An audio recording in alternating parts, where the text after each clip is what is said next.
Hello, everybody. We are live, and I just filmed a whole segment from my bathroom because I was feeling pretty excited about doing an empties video.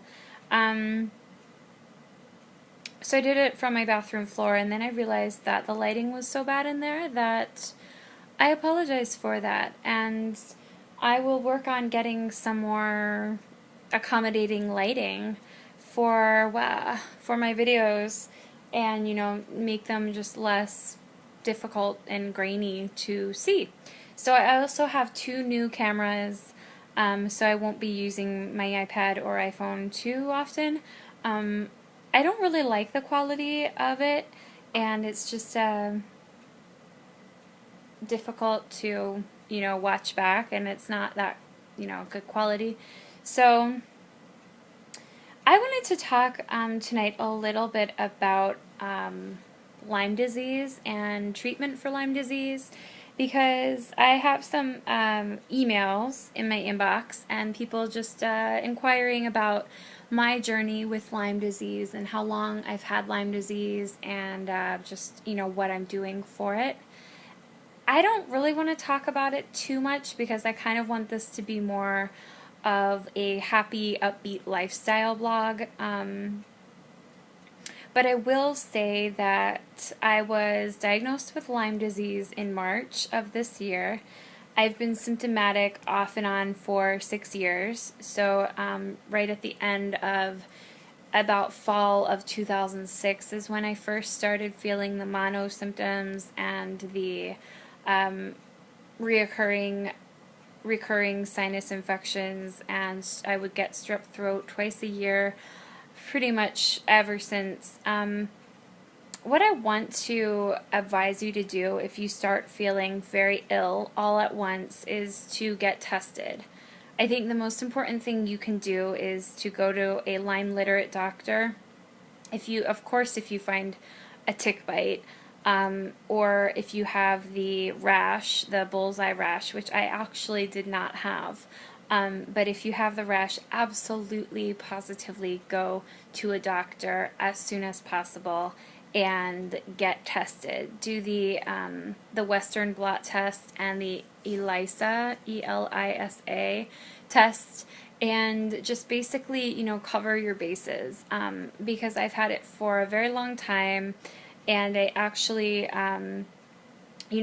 didn't really have a doctor tell me what they thought it was. I had a family friend whose entire family had Lyme and knew what to look for, and she was reading my symptoms one day on Facebook that I was writing about.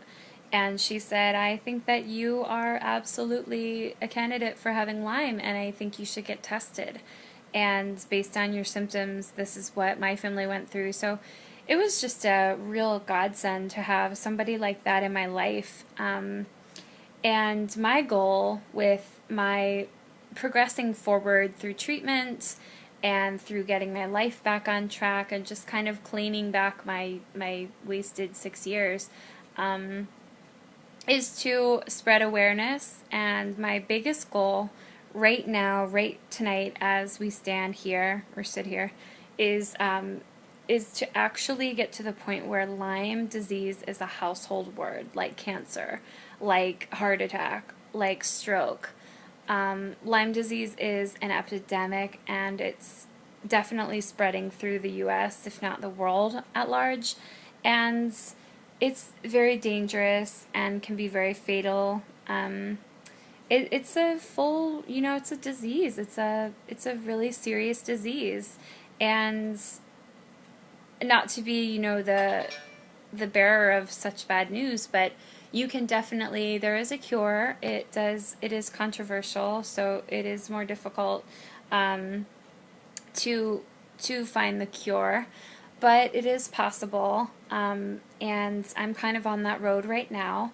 But it's a controversial disease, and so the first thing that I would definitely recommend would be to get tested. You can have a Lyme literate doctor clinically diagnose you and then have the tests, or you can take the tests with you to your Lyme literate doctor.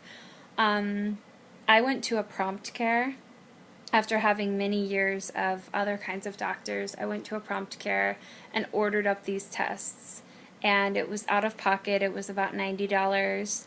And unfortunately, with Lyme, I submitted my claims to my insurance company, and they did not, eventually get covered. So a lot of this has definitely been out of pocket, which is another huge controversy with Lyme, and why I want to make it such a household name, and why a lot of Lymies, across the U.S. want to bring it to the attention of everybody just by word of mouth, is because it is a big deal, and it is very important to prevent yourself from getting Lyme.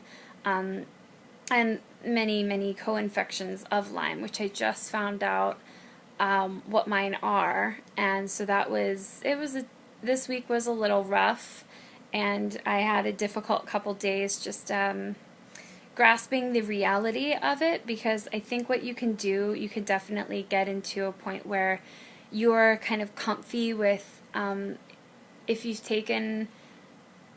you're doing yoga and that seems to help, or if you're going to the chiropractor and toxins are being released and that seems to help, you think that you're getting better without treating the parasite in your blood, or the roving infections going through you at every hour.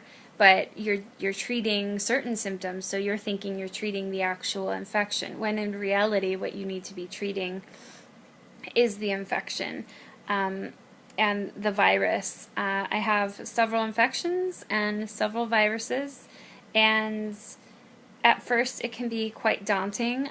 So I think the next thing that you should do after testing, and really the whole time that you think that you might have Lyme, I think it's important to just have a really, really huge support network. I have an amazing supportive family, and my fiance couldn't be more supportive. His family I've lived with, I've stayed with, and they're just extremely supportive as well. So I have that support that, I'm very fortunate to have that kind of supportive environment, and people that just, I know those people are really going to be there for me. So I'm going to get going because I'm having a little ringing in my ears, which is very much a symptom of Lyme. I had a very great night and a very exciting night out, and sometimes you can be more symptomatic when you're later on. So yeah, there it goes, my ears popping a little. So I'm gonna get going into some comfortable clothing, but if you have questions or comments or things that you want me to talk about about Lyme, let me know. Thanks.